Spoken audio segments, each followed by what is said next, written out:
Join me as I explore Mingulay, a wild and remote island off the coast of Scotland.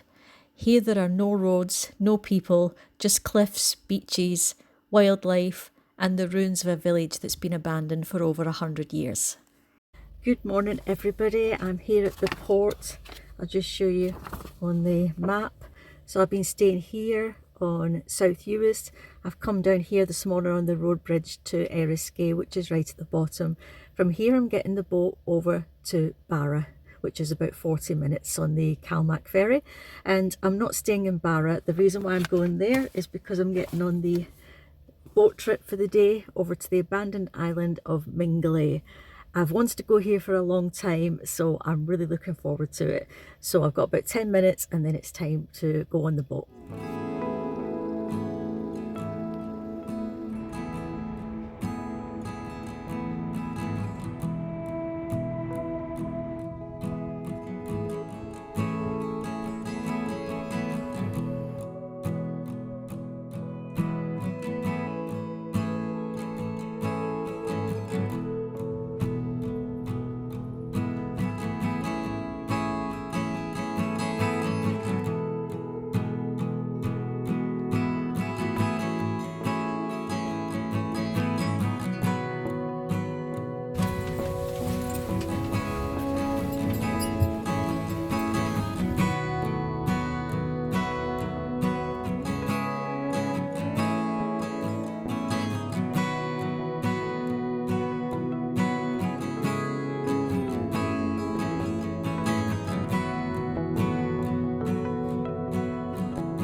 Good morning everybody. I finally arrived in Mingulay. It took about an hour on the boat from Barra. This is one of Scotland's abandoned islands. There are still some buildings to see. There's also a lot of puffins over there at the cliffs and a really nice beach. So I'm going to have a wander around and then I can tell you a little bit more about the island.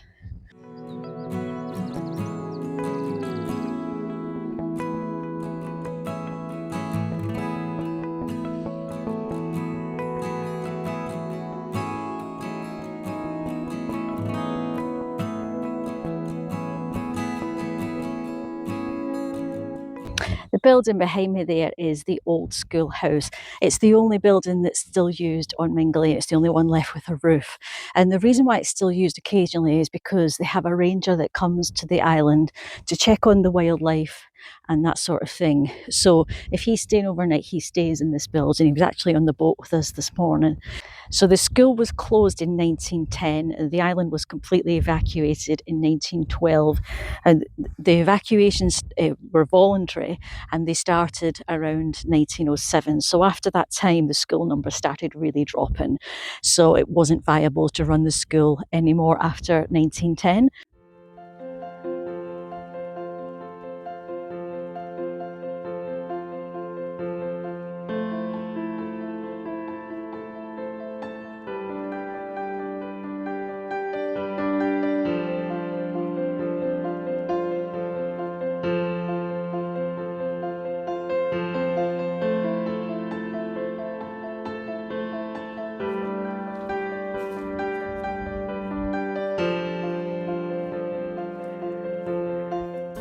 So I'm just heading up to the part where I think I can see the remains of the houses of the village.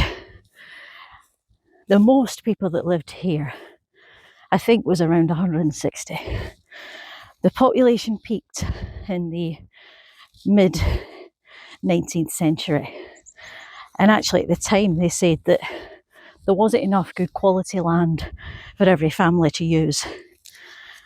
So people started gradually going to other places like Barra, Vatersay, and there were a couple of other islands that are now abandoned, Pabay, Sandray and Berneray.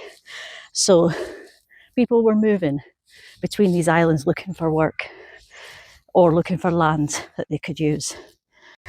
So this is part of the village you can see in front of me here. And behind me you've got another view of the schoolhouse from the opposite side. So the schoolhouse, when I've just been inside, there is an upstairs as well. So the teacher used to live there.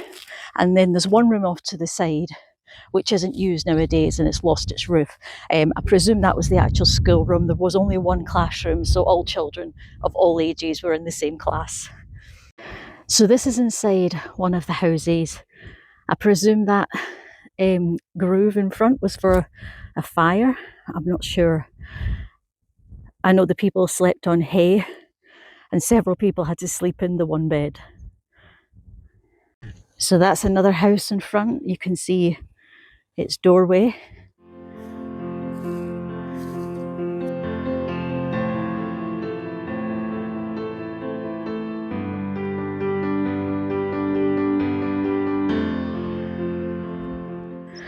So you can actually hike up that big hill there, but there's no path, so I'm not going to do it. As you can see, when I'm walking, my feet are sinking into this grass. Luckily it's not wet, it's dry, but it's not easy to walk on.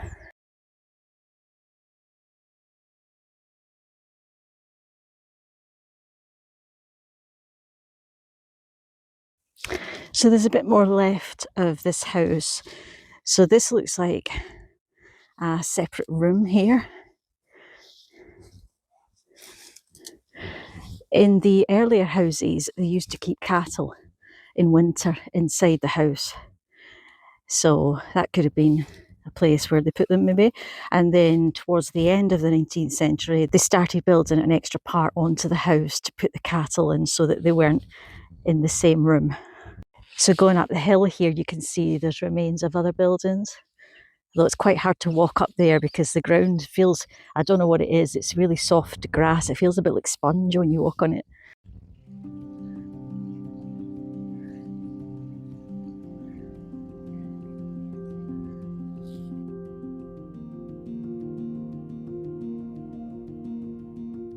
It's really peaceful here today on Mingulay. There's very little wind.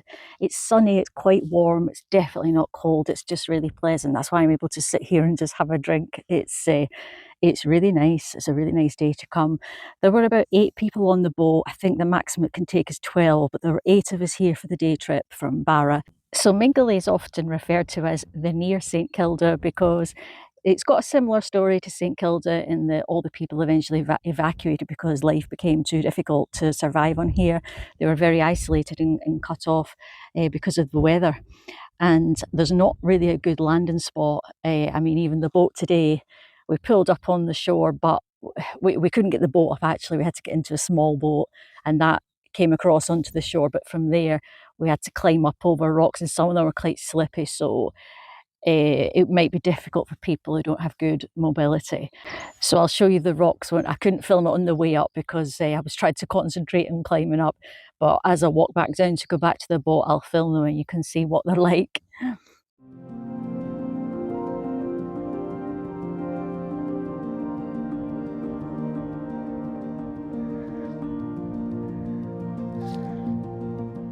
Today, Mingulay is owned by the National Trust in Scotland, so the island is well looked after now. But in the 19th century, the owners were the McNeill family, and the tenants here would have a piece of land to use and a house, and they would pay rent to the owner. But in the 1840s, there was a potato famine, which is well known in Irish history about this potato famine, but it happened here as well. So the potato crop failed. So they went to the owner for help in getting food to them. And he was prepared to deliver some grain, but not for free. He wanted them to work in exchange for the grain. The islanders also ate seabirds and seabirds' eggs. So the puffins are down that way, I'm going to have a look at in a minute. And some fishing, but the fishing wasn't great. It wasn't enough because of the conditions of the sea. As an example, I know that the priest, Father Allen from Eriskay, came to visit this island sometime in the late 1800s, and he got stuck here for 7 weeks because of the weather, and the sea was just too rough to get boats in.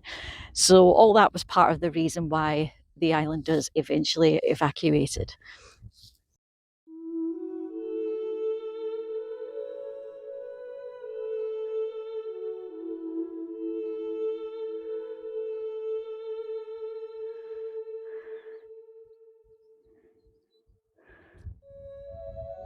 The islanders didn't have any toilets here, unfortunately, in these houses, and there were a lot of problems with sanitation, particularly during the time in the mid 19th century when they were saying it was overpopulated.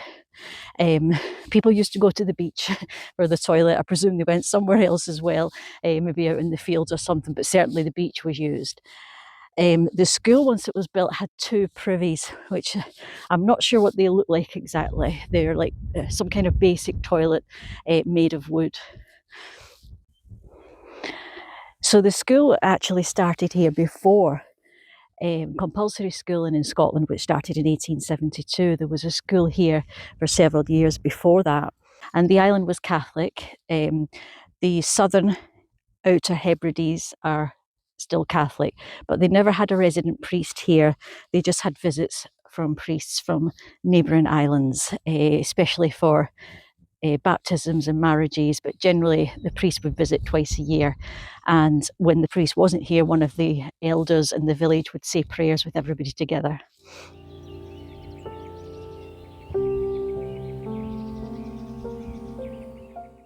The beaches here are really, really stunning. And if you walk over across to those cliffs, apparently that's where the puffins usually stay. So this path looks a bit easier compared to the other side in front of the schoolhouse, where the grass is really deep and feels like a bit spongy, but this is a lot better.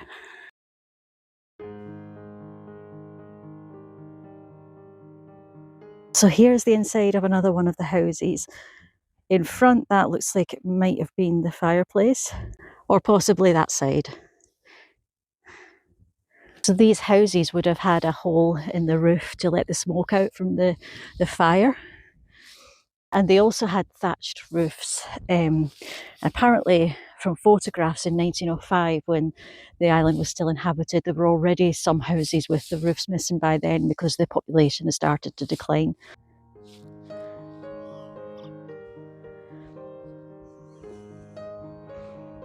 Walking across here, there are some more ruined buildings up on that hill there. And if I scroll around to the beach, you can see some people on it who are probably the others that were on my boat.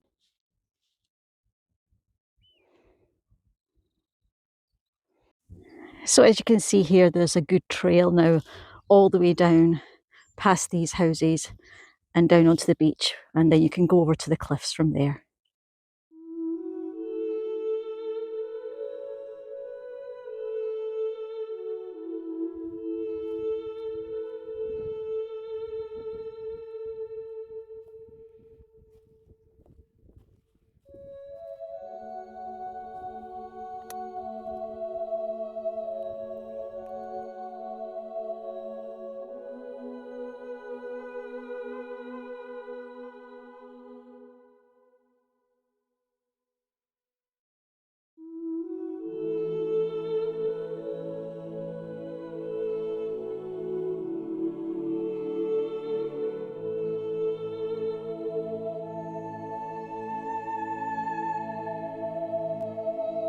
So in front of me, this looks like what was the graveyard. Only Catholics could be buried here. So when the school teacher died, they had to take his body over to Barra because he wasn't Catholic, so he couldn't be buried here.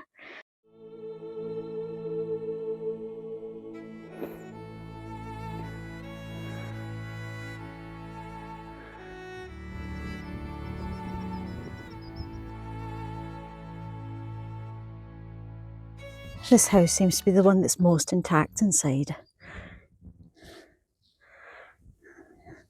The oldest houses didn't have windows at all. They only had a hole in the roof to let smoke out from the fire. So this is obviously one of the later ones. So the McNeill family owned Mingulay from the 15th to the 19th centuries. And apparently at some point in that time, nobody knows exactly when, the owner became concerned because nobody from Mingulay seemed to have been coming off the island and visiting Barra for quite some time. So they sent a boat with several men on it to check up on them. And the men sent the youngest boy, a teenage boy, in to check at some of the houses. And he came back onto the shore and shouted at them, they're all dead. Everybody was dead in all the houses. Some kind of disease. They had outbreaks of different diseases like typhoid, scarlet fever was another one, mumps, and probably some that we do, like this one, we don't even know what it was.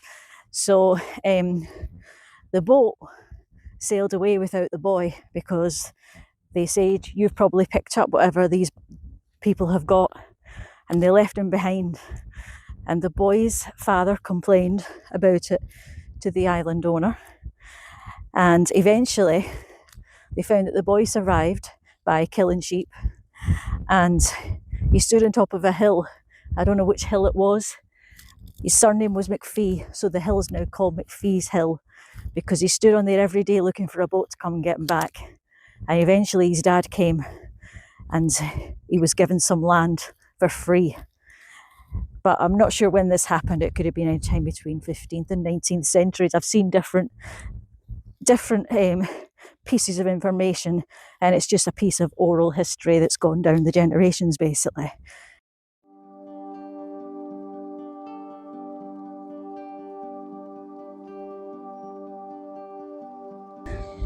So apparently this is a better path to go and see the puffins, so you don't need to go down on the beach.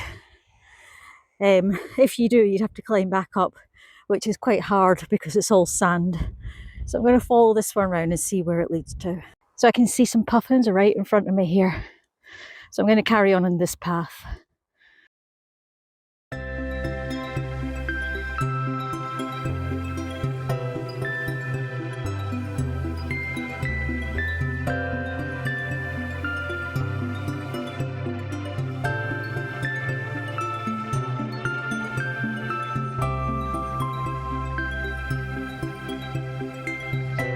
So at the moment I'm sat here and I'm surrounded by puffins, especially in front over the beach. They're all flying all over the place. There are loads of them. You just have to be careful on the grass where you've got holes, because that's where they live. They come in and out these holes. So I'm just going to sit here for a while before I go back to the boat.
I'm going to end the video on Mingulay here with a nice view over the beach and the puffins behind me. I hope you've enjoyed the video and hopefully you'll be able to visit here one day. Yeah, I really do recommend it. It really is a special place, like a once in a lifetime trip really. So have you been to an abandoned island anywhere in the world? Let me know in the comments because I'm really interested in these kinds of places. And check out my channel to find other videos I've got there on Scotland and other scenic parts of the UK, and there will be more coming up in the near future too. I'd be grateful if you could help support the channel by liking, commenting or subscribing. Thanks again for watching, and I'll see you on the next video. Bye for now.